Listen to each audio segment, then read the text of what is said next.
कैसे हैं मेरे प्रिय भाई और बहनों, आप सभी को मेरे ओर से जय यीशु।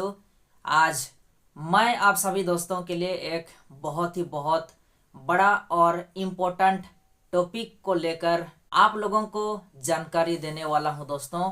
शायद आज तक आप में से बहुत कोई ऐसे होंगे जो लोग कि ये नहीं जानते होंगे कि यीशु मसीह का जन्म गौशाला में ही क्यों हुआ। बहुत सारे लोगों का मन में आज तक ये सवाल चल रहा होगा कि यीशु मसीह का जन्म गौशाला में ही क्यों हुआ, क्योंकि यीशु मसीह स्वयं भगवान है, लेकिन फिर भी उनका जन्म गौशाला में ही क्यों हुआ। बहुत सारे लोग यही सोचते होंगे कि जब यीशु मसीह का इस धरती पे आने का समय आ गया तो उस समय माता मरियम और जोसेफ जिस बेथलेहम गांव में थे, उस गांव में शायद कोई ऐसा लोग नहीं मिले जो लोग की माता मरियम और जोसेफ को जगह दिए। शायद कोई ऐसा नहीं मिले, इसलिए अंत के समय में उनके पास में एक गौशाला था और मजबूरी में उनको उस गौशाला के अंदर में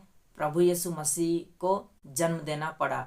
ऐसा बहुत कोई सोचते होंगे दोस्तों, लेकिन ऐसा बिल्कुल नहीं है। इसका पीछे का कारण कुछ और है। चलिए हम लोग इसके बारे में अच्छा तरीके से जानने के लिए सबसे पहले हम लोग चलते हैं लेवी ग्रंथ की तरफ। लेवी ग्रंथ को यदि आप लोग पढ़ोगे तो वहाँ आप लोगों को ये जानकारी प्राप्त होगा कि पहले जो लोग पाप में डूबे रहते थे या फिर जो कोई भी व्यक्ति पाप करते थे, उनको यदि उस पाप से मुक्ति पाना है तो कहीं ना कहीं उसको उस पाप से मुक्ति पाने के लिए परमेश्वर को पशु बलि देना पड़ता था। उस पशु का रक्त को बहाना पड़ता था, चाहे वो बकरी हो या फिर सांड हो या फिर बैल, जो कुछ भी हो, उन पशुओं का रक्त बहाना पड़ता था, तभी जाके उनको उनका पाप से मुक्ति मिलता था। मैं आप लोगों को एक छोटा सा वचन पढ़ के सुनाता हूँ। लेवी ग्रंथ अध्याय 4 का 13, यदि पूरा समुदाय अनजाने प्रभु के आदेशों का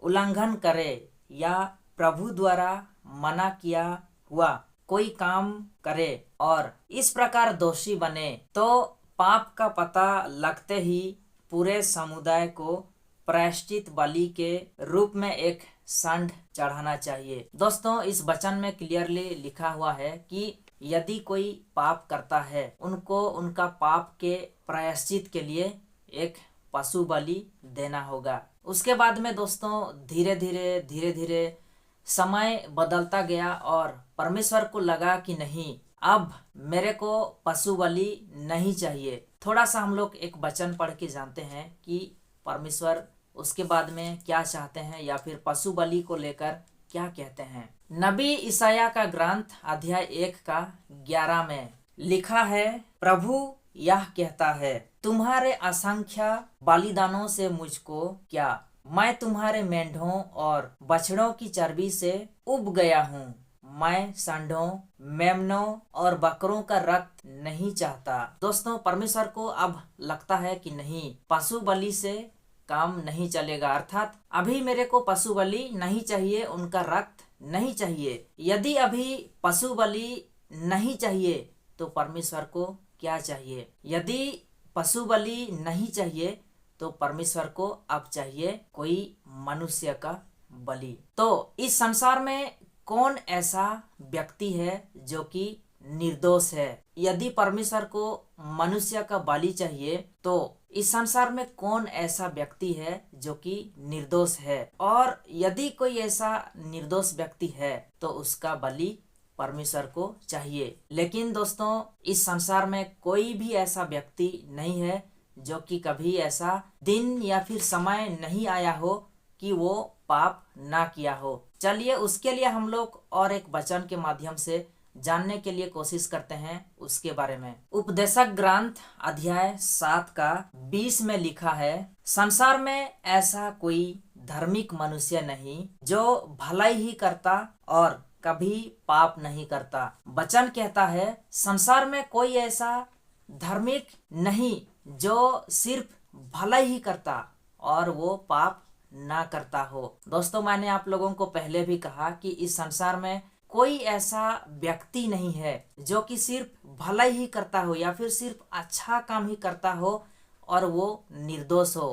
कभी वो ऐसा समय नहीं आया हो, वैसा दिन नहीं आया हो कि वो पाप किया हो। ऐसा कोई भी व्यक्ति नहीं है। तो ऐसा कोई भी व्यक्ति नहीं है। तो इसके बाद में अभी क्या, क्योंकि परमेश्वर को अब और पशु बलि नहीं चाहिए। पशु बलि से अभी पाप से मुक्ति नहीं मिलेगा या फिर पशु बलि से अभी और पाप क्षमा नहीं मिलेगा। अभी परमेश्वर को चाहिए कोई मनुष्य का बलि, लेकिन वैसा तो इस संसार में कोई है ही नहीं। तो इसके बाद में अभी और क्या होगा, अभी परमेश्वर को क्या चाहिए। दोस्तों, हम सभी कोई जानते हैं कि यदि इस संसार में कोई ऐसा निर्दोष है, कोई ऐसा पाप नहीं किया हो, ऐसा कोई है, तो वो है ईश्वर। लेकिन आप सभी कोई जानते हैं दोस्तों कि ईश्वर एक आत्मा है और आत्मा का कभी रक्त नहीं निकलता। आइए हम लोग उसके बारे में थोड़ा सा एक वचन के माध्यम से जानते हैं। संत यूहन्ना लिखित सुसमाचार का अध्याय 4 का 24 में लिखा है, ईश्वर आत्मा है, उसके आराधकों को चाहिए कि वे आत्मा और सच्चाई से उसकी आराधना करें। दोस्तों, वचन कहता है कि ईश्वर आत्मा है और जो कोई भी व्यक्ति उसे आराधना करें वो आत्मिक तौर पर उसका आराधना करें, क्योंकि ईश्वर आत्मा है। तो यदि ईश्वर आत्मा है तो कैसे ईश्वर का बलि चढ़ेगा, क्योंकि ईश्वर तो आत्मा है, आत्मा से खून नहीं निकलता। आइए इसके बाद में और एक छोटा सा वचन के माध्यम से और थोड़ा सा आगे हम लोग जानने के लिए कोशिश करते हैं कि इसके बाद में आगे क्या होता है। इब्रानी अध्याय 10 का 4 और 5 में लिखा है, सांडों तथा बकरों का रक्त पाप नहीं हर सकता, इसलिए मसीह ने संसार में आकर यह कहा, तूने ना तो यज्ञ चाहा और ना चढ़ावा, बल्कि तूने मेरे लिए एक शरीर तैयार किया है। सांडों तथा बकरों का रक्त से पाप नहीं हर सकता, इसलिए मसीह ने इस संसार में आकर कहा, तूने ना तो यज्ञ चाहा और ना चढ़ावा, बल्कि तूने मेरे लिए एक शरीर तैयार किया है। प्रभु यीशु मसीह ने इस संसार में आने के बाद में कहते हैं कि तूने ना तो यज्ञ चाहा ना चढ़ावा, बल्कि मेरे लिए एक शरीर तैयार किया, मेरे लिए एक देह तैयार किया। क्योंकि दोस्तों, इस संसार में कोई भी ऐसा व्यक्ति नहीं मिला जो कि निर्दोष हो, इसलिए परमेश्वर ने स्वयं अपना पुत्र प्रभु यीशु मसीह को इस संसार में शरीर धारण करके भेजा, ताकि हम सभी मानव जाति का पाप को मिटा सके। अपना बलिदान के माध्यम से हमारा सारे मानव जाति का पाप को मिटा सके। इसलिए परमेश्वर ने स्वयं अपना पुत्र प्रभु यीशु मसीह को शरीर धारण करके इस संसार में भेजा। आइए अभी हम लोग और थोड़ा सा और एक वचन के माध्यम से आगे जानने के लिए कोशिश करते हैं कि इसके बाद में क्या होता है। संत यूहन्ना 1 का अध्याय 1 का 29 में लिखा है, दूसरे दिन यूहन्ना ने ईसा को अपनी ओर आते देखा और कहा, देखो ईश्वर का मेमना जो संसार का पाप हरता है। दोस्तों, एक समय ऐसा आया कि यूहन्ना और उसके शिष्यों ने जब एक जगह पे खड़े थे, उस समय यीशु मसीह को अपने ओर आते देखा और यूहन्ना ने अपने शिष्यों से कहा कि देखो ईश्वर का मेमना जो संसार का पाप हरता है। अर्थात ईश्वर का मेमना, यूहन्ना बपतिस्ता यीशु मसीह को ईश्वर का मेमना कहते हैं। मेमना का मतलब क्या? भेड़ या फिर बकरी। तो एक भेड़ या फिर बकरी का जन्म कहाँ होता है, कहाँ रहता है? गौशाला में। इसलिए दोस्तों, प्रभु यीशु मसीह का जन्म हुआ गौशाला में। वो एक तरीके से ईश्वर का मेमना है जो पाप हरता है। प्रभु यीशु मसीह इस संसार में हम सारे मानव जाति का पाप को मिटाने के लिए आया।